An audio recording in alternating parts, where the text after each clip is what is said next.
when I asked the question, it was kind of general. It's just like asking like, oh, what inspires you? But I did like that answer too, just because, like you said, you didn't just give an expected response to an expected question. You gave something that is just unique and just kind of tells the truth. And I don't know. Just want to say I appreciate it.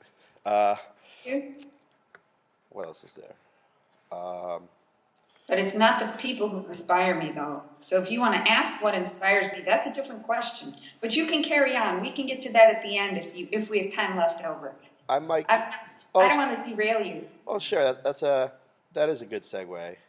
So to I guess just kind of put it briefly, who or what inspires you? Well, what inspires me, everybody, is sound. And how we can experience sound in the world, and how there are so many things in this world that produce sound that we don't even realize what they are. So, hold on, I'll be right back. I was not prepared for this part of the lecture. Oh, sorry. But I'm coming. So, when I think about this idea of sound, and sound in our lives, I think about things like, okay, right, so here's this is going to go down as the weirdest lecture of the semester, right? Oh, no. Okay. So, the weirder the better.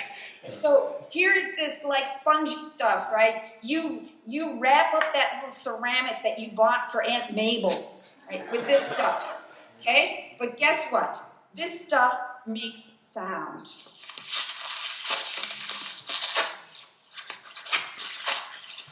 Right? So I can record this stuff. I can rip it. I don't want to rip it right now. Sorry, everybody. But, I can record this stuff. Okay, right? Here's another one.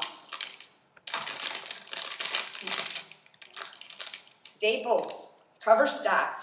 Ooh, yeah. You know where that's going for you folks? Straight into your recycle bin, right? Not me.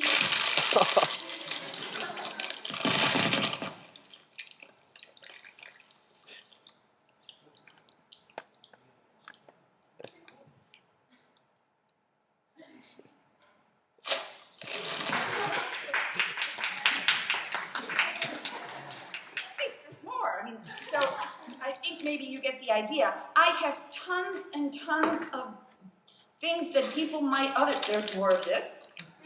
There's more of this. More of that. Right? So tons and tons of things that other people might think of. Oh, here, there's the Super Balls. I've got ping pong balls and Super Balls and just all kinds of things that you folks might normally think of as junk, that I think of as having some sort of sonic potential. And those are the things that inspire me. So guess what? Staples, plastic, covered, the stuff that you put in the recycle bin. That's the stuff that really inspires me as a composer.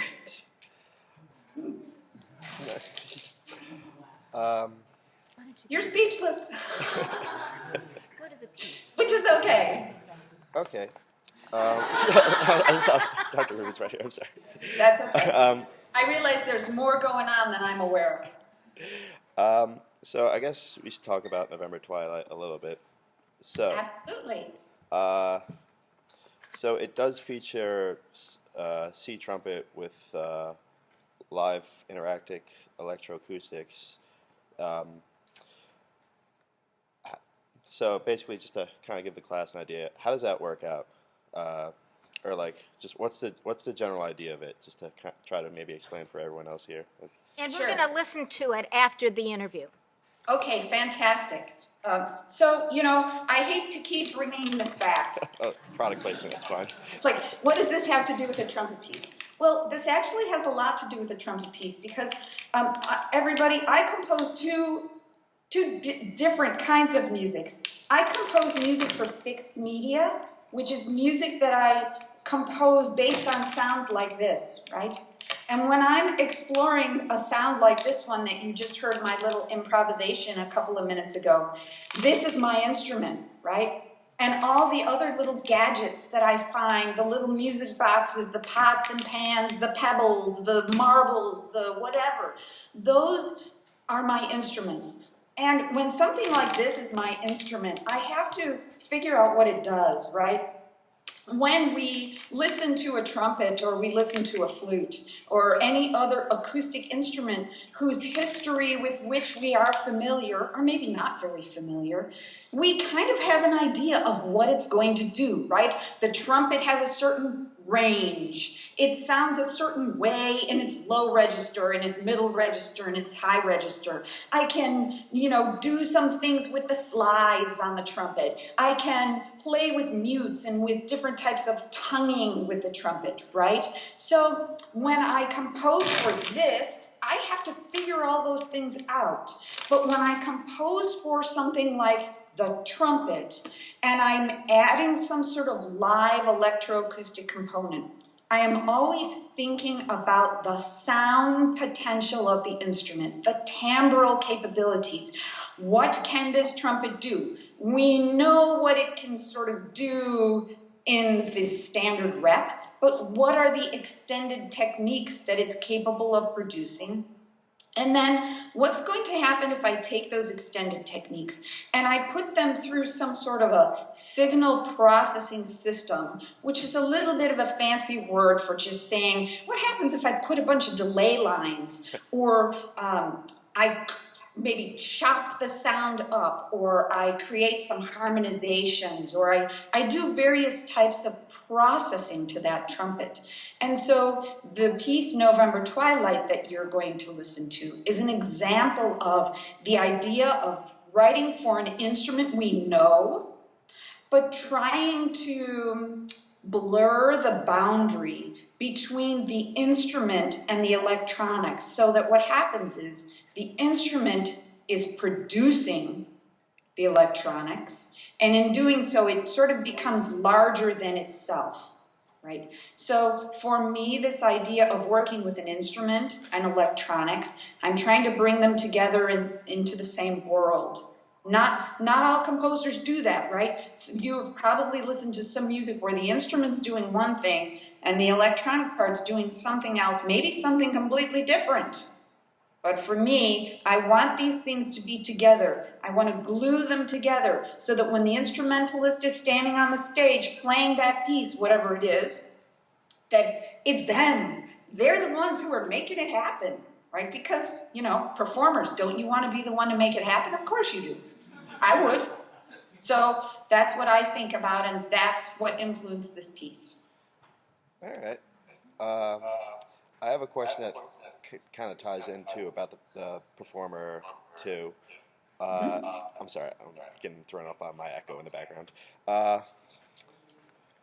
In the performance notes that you have for the score, there's obviously the written instructions in the music, but then there's a part that says that the performer has some liberty, that like they just have to get they have to get the approximate sound, but they can also vary it to their discretion. Is that for the sake of the trumpet player or the performer, just so they can make it through the music, or is that to give it like a different sound? Is that for the listener to for each performance would be just slightly different than the other? Well, maybe it's a little bit of both, because this piece, I think, can be a little bit beastly on the performer. It's a very demanding piece because there are a lot of extended techniques. And I think that depending on how comfortable the instrumentalist is with some of these extended techniques, they may or may not be able to get to certain places rapidly enough.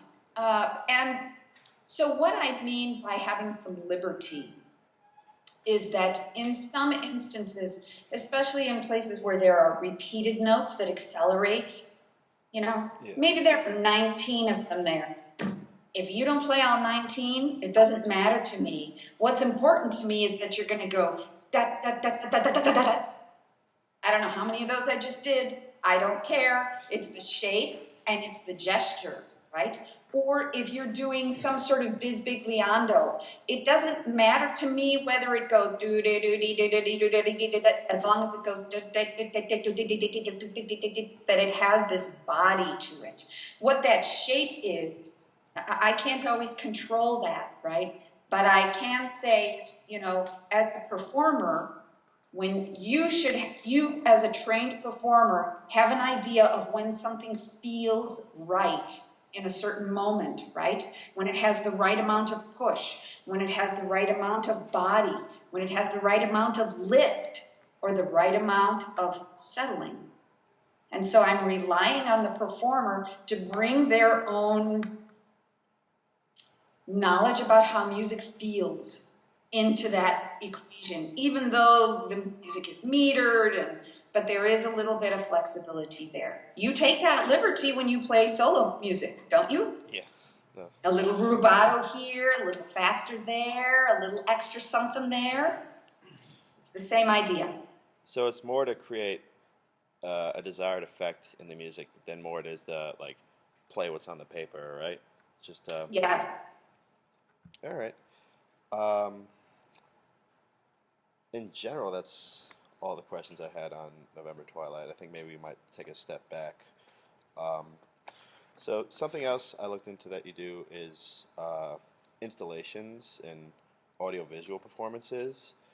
How did, I guess, kind of fill it in for the rest of the class, how did those work out? I mean, we've gone over a couple this semester with other composers, but if yours are any different than, say, anyone else, or any other contemporaries, how so?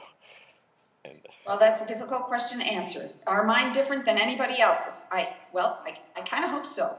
I hope that somehow what I am contributing to our creative world is somehow different, and I hate to use the word unique, but somehow saying something a little different that reaches people.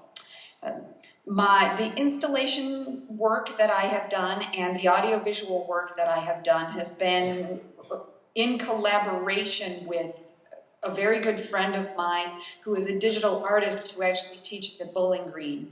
So Bonnie Mitchell is her name, and she and I have done a number of projects together. So I think it's very important for me to be clear that the audiovisual work that I've done some of my own, but everything that you probably would encounter is the visual material has been created by Bonnie Mitchell. And so it's great to have someone who specializes in the world of making visuals work with, so that I can make sure that what we're doing is she's great at what she does, and hopefully I'm great at what I do, and then we come together and make a product that is somehow provocative and engaging to people.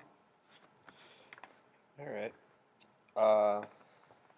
I guess, well, one question I have here that I'm pretty sure everyone else here as their composer is, do you have any particular favorite piece that you've written, or any favorite work of your own? Wow. I'm stumped. That's a very good question, and not one that I think anyone has ever asked me. Oh, wow. Favorite of my own? No, I'm sorry, I don't know that I have a favorite. I can tell you about other people's favorites. I can, I sort of have this hit list of pieces that I take places when I go somewhere to be a guest, and if they say, oh, we want to put 2 pieces of yours, or we on a concert, or we want to do a half of a concert of yours, or a whole concert of yours. There are certain pieces that I always bring forward for different reasons.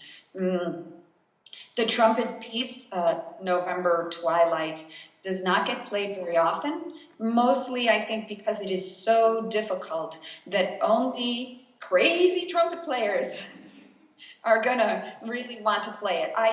When I write music for instruments, I'm writing usually for a specific person. And so in that situation, I have to accept the likelihood or the possibility that in designing a piece that's crafted for someone specific, other people may not want to play it, which is understandable. So I've tangented from your question. I apologize. Let me interject something. All of these students have been in an earlier class of mine that was a survey course, and we listened to Among Fireflies. Ah, yes. And that is a piece I see that has been done many, many times. Yes, I was going to mention that as a very nice, probably my two favorite pieces, as far as pieces that are played the most. Well, three. I'll list three brief ones.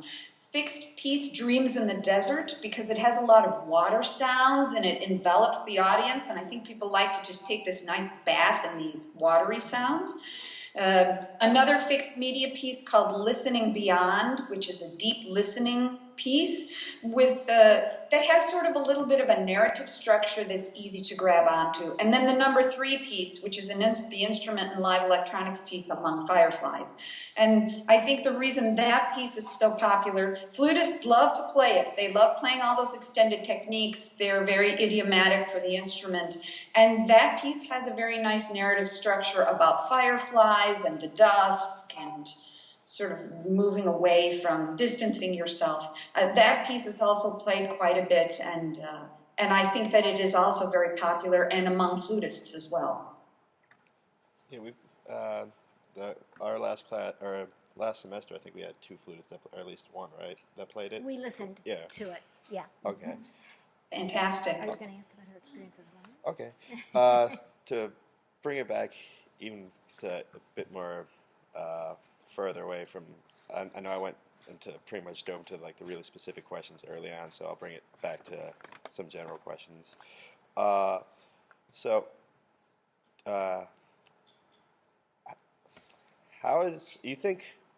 Do you think that being a woman in the field of electronic music has affected you any differently than, say, it wouldn't as a male, or just have you had any experiences that are just unique just because you are a woman in the electronic music arts field?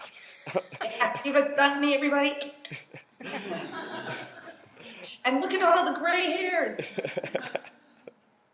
You know, I think that's a difficult question to answer. I should not be flip about it, and I apologize if I offended anyone. That was not my intent. I think the reason I made a little joke about it is because that question comes up to me on occasion, and it's a very difficult question for me to answer. And the reason that it's very difficult is maybe I'm not going to answer the question, but I will try. I think that for a long time as a younger woman composer, I tried very hard to simply blend in with the men. Although at the time I was doing that, I was not aware of it. Apparently, after the fact, a number of people told me that I was wearing sort of very masculine clothing. I was wearing all kinds of clothing that was way too big for me. I dressed down a lot. I de-emphasized any kind of femininity that I may or may not possess. And so there was, I guess, some sort of a subtle attempt on my part to de-emphasize myself as a woman composer. As far as feeling whether or not, thinking that I have somehow been treated differently, I think that I have been aware that in order to be a woman and be an electroacoustic composer, in some instances, I think you have to be tougher than the men. I think that you have to work harder than the men to prove yourself. When I started into the world of live electronics, my husband is also an electroacoustic composer. And there were a number of people who thought that he was programming my max patches for me because I guess apparently I maybe wasn't good enough to do it myself, which was not true. But I think that there can be some preconceived notions that somehow women are not smart enough or capable enough. I was never on the receiving end of any overt discrimination. The men, you know, there are mostly men in the field. Both the older men and the younger men have always been pleasant to me. I've never felt unwelcome. So I want to be very clear that I know that there are some women who have felt the sting or the pressure of some sort of discrimination against them as women. That has not been my experience, but I do feel that I have had to work very hard to prove myself, and for a long time. I don't feel that way so much anymore, but and I've also gone down a few clothing sizes. So I no longer concern myself with things that I used to worry about when I was younger, about fitting in, about being one of the guys, about de-emphasizing being a woman. Now I just say, well, guess what? You know, I can't change that, and neither can you. So let's just all work together, and we're going to have a good time. We do different things. You compose what you compose. I compose what I compose. We can have mutual respect for one another, and I think that my colleagues, both older and younger, do have respect for me as a composer, and I for them as well. And I just don't think about it so often. For not wanting to answer the question, I guess that was kind of a long answer. Sorry, everybody. I mean, yeah, that answered the question more or less to how it or just answered pretty much every point I thought it should cover. So I just want to go out and write engaging, provocative music, and whatever that means, that's what it is, everybody, you know. Whether I'm a woman or not, I certainly don't. There are a number of people who make little waves now and again about this idea of creating some sort of special category for women in competitions, or a special category for women at in conferences, so to try to increase the number of women participants. And you know, I'm not a fan of that idea. I think for me, my music should be what it is and stand up against everyone else's music, whether they are male or female or a cat or a dog or a monkey, right? Or whoever it is that's writing that music. I would like to be assessed on the same level and not be given any special consideration because I'm a woman. To me, that's when I'm going to start feeling discriminated against. You're giving me some sort of a special consideration because I'm a woman. Therefore, by doing so, you think that I'm not capable of producing at this level. Therefore, you're going to say, well, we got to bump you up a little bit. And then I'm going to say, sorry, I'm going to stay home. You have your conference. See you later. So you know, that's kind of my feeling about it. Well, this has been fantastic, and I really appreciate that you were able to talk about aesthetics, about compositional process, about sociological elements. It's been really fantastic. Thank you, everyone, for hosting me. Thanks so much. thank you. Thank you. Enjoy the rest of your day. I hope your weather is better than ours. It's kind of crummy. It's cold here. Cold. Cold. Yeah. Spring is coming. Okay, you Have a promised. great semester, everyone. Thanks. Thank you. Bye-bye. Bye.